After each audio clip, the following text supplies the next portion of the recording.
What's up, YouTube? YouTube. Back at you again with another video. Man, I know it's been a minute since I put a video up.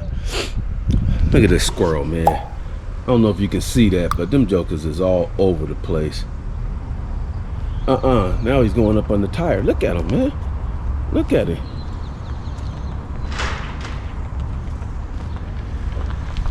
I gotta find this. I gotta watch this guy, because these things, they'll try to get up in your car, man.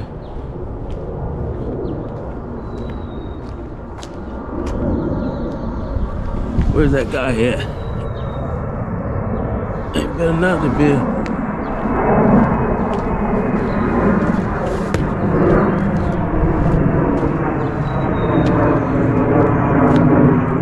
Yeah, he better have went somewhere else.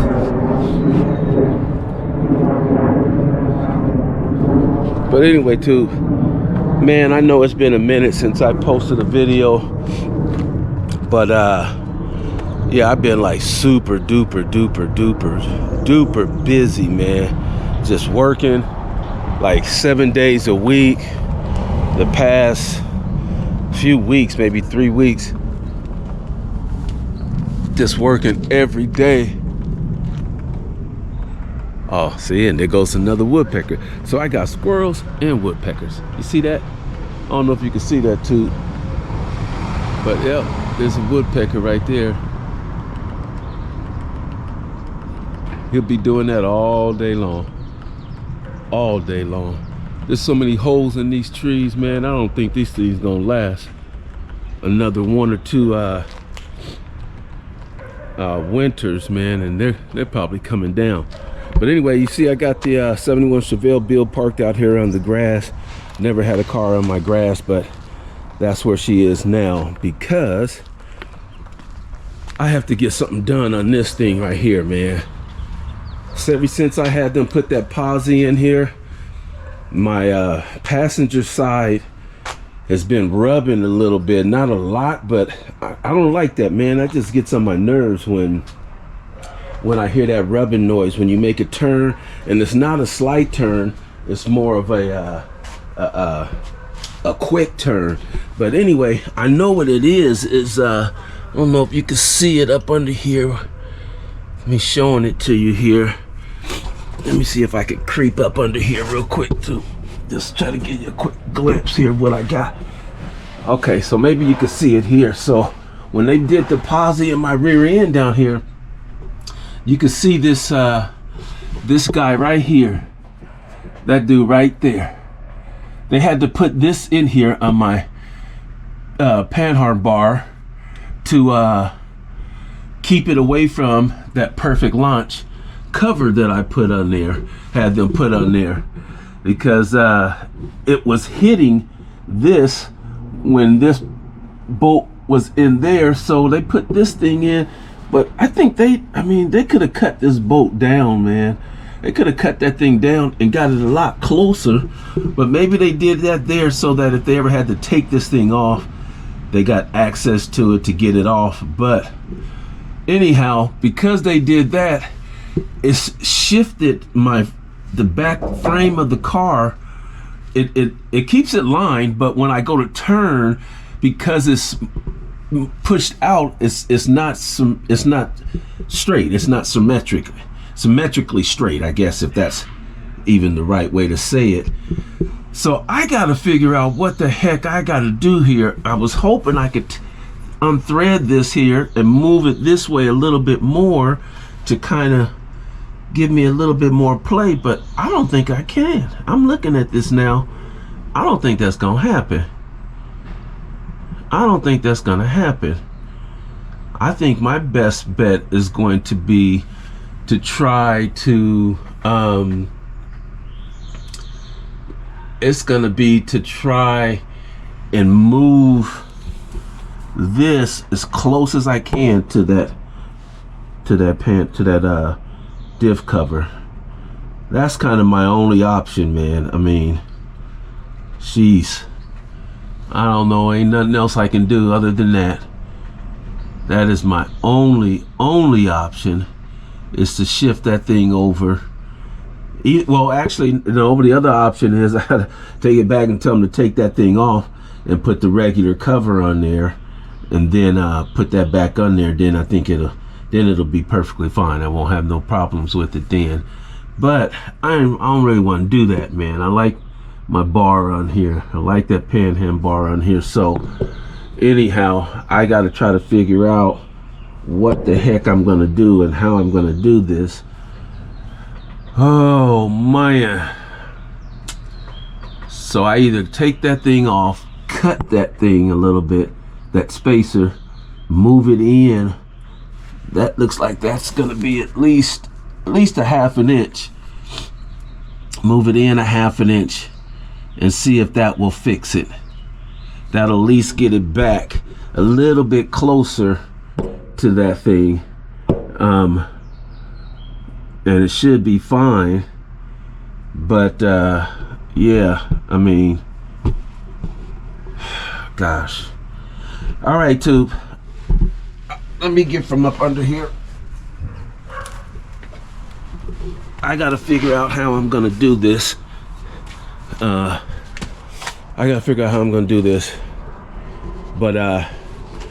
all right, let me get on this, man, and figure something out here, and I'll hit you back up when I'm done. All right, peace. All right, YouTube, we back. Got her done. Took me a little minute, but I got it done. And yeah, took it for a quick test drive. And yeah, sure enough, man, that was it. It no more rubbing. She rode really good. I didn't really hit corners like I was previously, but so far from what I could tell, yeah, that's quite a bit of room there. So hopefully that'll work. I'll know later on today, because I'm gonna go to my boy's house today, and we're gonna get out here and act a little foolish out here on these on this pavement.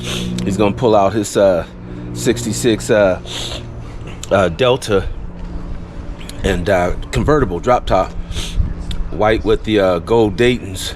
He's gonna pull it out, and I'm gonna pull mine's out.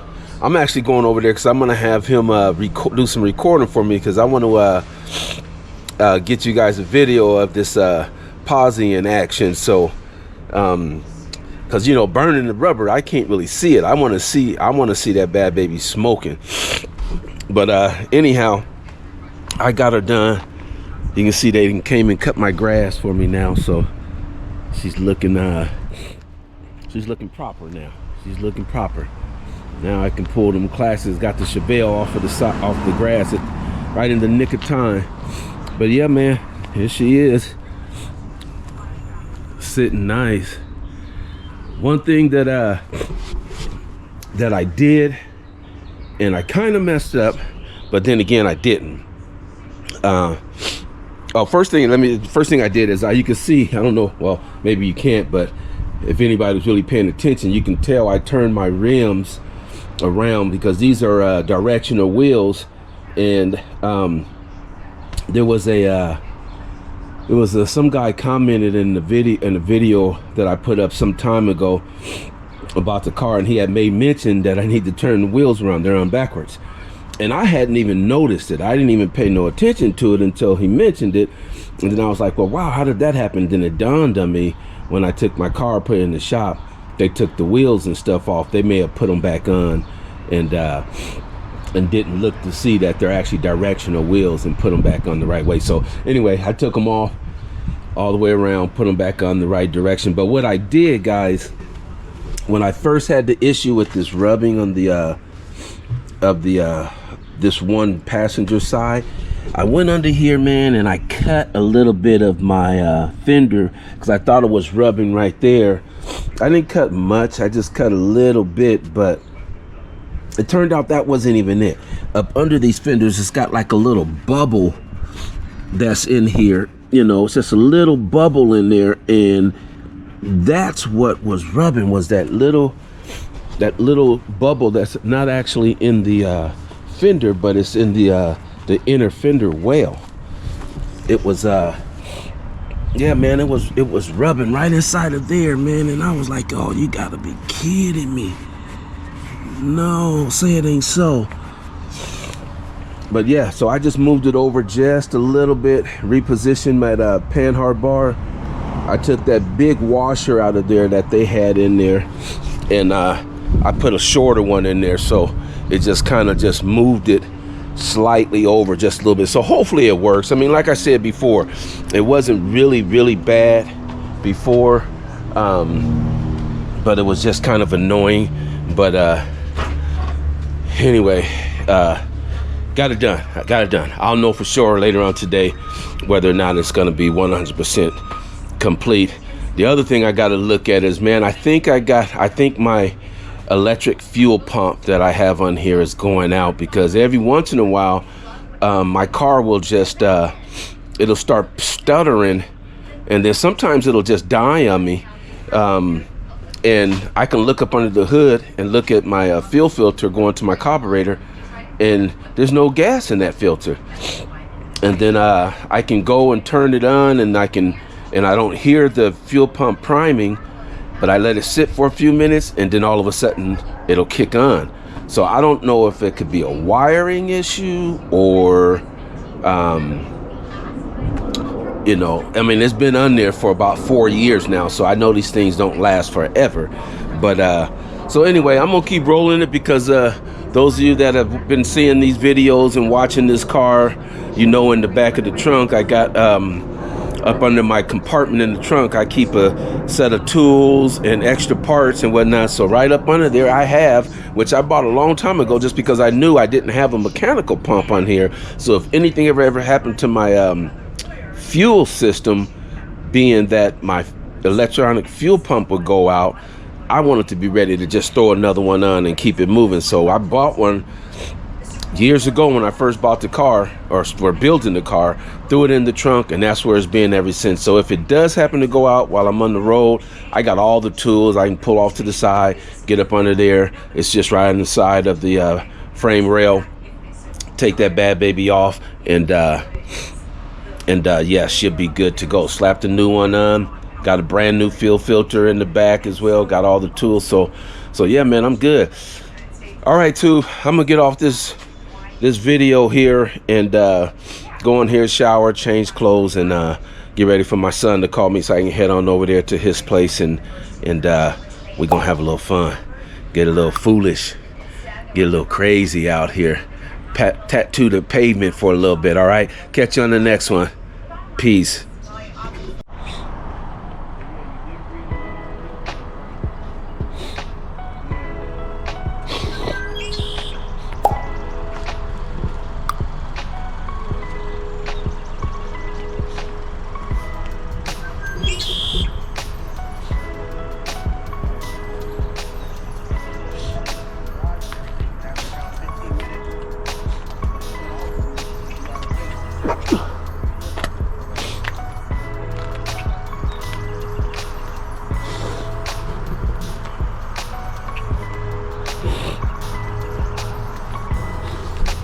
What's up, YouTube? We back. Made it over here to my son's house, and getting ready to I thought he was gonna bring out his convertible, but I guess he decided not to, because he's got too many cars he's got to move. So thought we was gonna be able to get out and go for a quick run or something real quick, but I guess we'll save that for this weekend. Man, this pollen is kicking my butt. Going through this all over again. But yeah, man, I got the 67, call it Silverback. Got old Silverback out today. Just got off of the freeway, doing almost 100 miles an hour. I know there was a lot of people on the freeway that was thinking, man, this thing is moving. They trying to get around me, I'm trying to get around them. Fix that, I don't like that a little bit right there. But yeah, she was running good. But listen, that's one thing that's really beneficial when you build these old school cars is if you could try to do as much work on the car yourself as you possibly can, it'll come back to be a blessing, man, because I've had some issues with this car here and there, and because I built it, I know exactly what to go to either fix it or at least get it to where it's running and driving. I can get it back home or anything. So on the way over here to my son's, I went to go start it up, and I think a couple of videos ago I may have mentioned this, but I was having some issues with the car stuttering. Every blue moon it would stutter on me, man, and I wasn't sure if it was the carburetor or what. I thought it was actually I was thinking more like it was the fuel pump going out, because I've had this electric fuel pump on here since I built the car.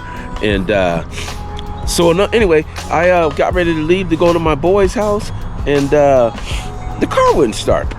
Sitting right in the driveway, the car wouldn't start. So because I know it's possibly a fuel pump issue, I called my son. He's like, "Dad, just take a power wire to the pump and touch it to the battery and at least see if you're getting power. It might be a power or ground issue." Sure enough, put a power wire to the fuel pump, touch the battery, bam, fuel pump came right on.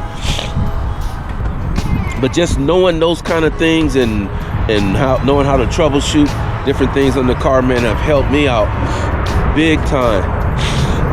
I mean, big time. One time I had an issue with the car was I think it was doing that, I forget what they call it again. They call it, I think, like heat sink or something. When the carburetor gets hot, it takes a long time for it to start up once you turn it off. I was having a problem with that. I eventually fixed it, but before I fixed it, what I did is I just ran a wire from my starter to over here to the side of the battery terminal and just tied it all. And whenever I had that issue, take that wire, touch the positive of the battery, car fire right on up.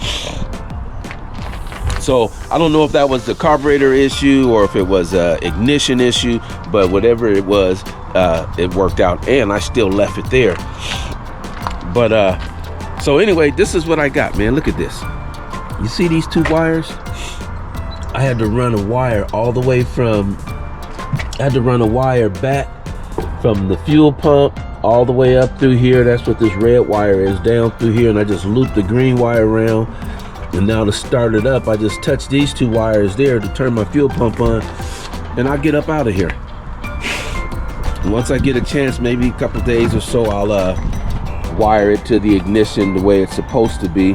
It actually was already like that, but I don't know what happened. Maybe my wire burned out or my fuse went out on the thing or something like that. But I was trying to get out here on this road, man, so I didn't have time to be messing around with trying to do it all, you know, properly.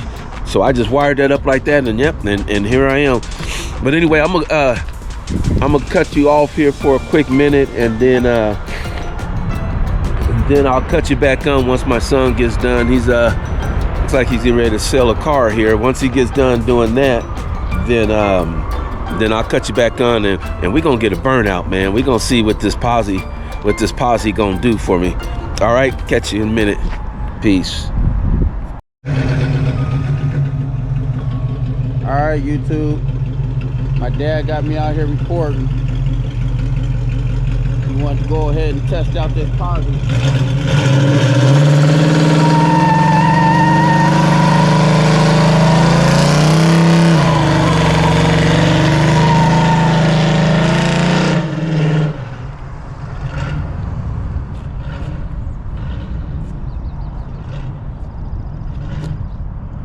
Yes, sir. Corvette 5.7 700 R4.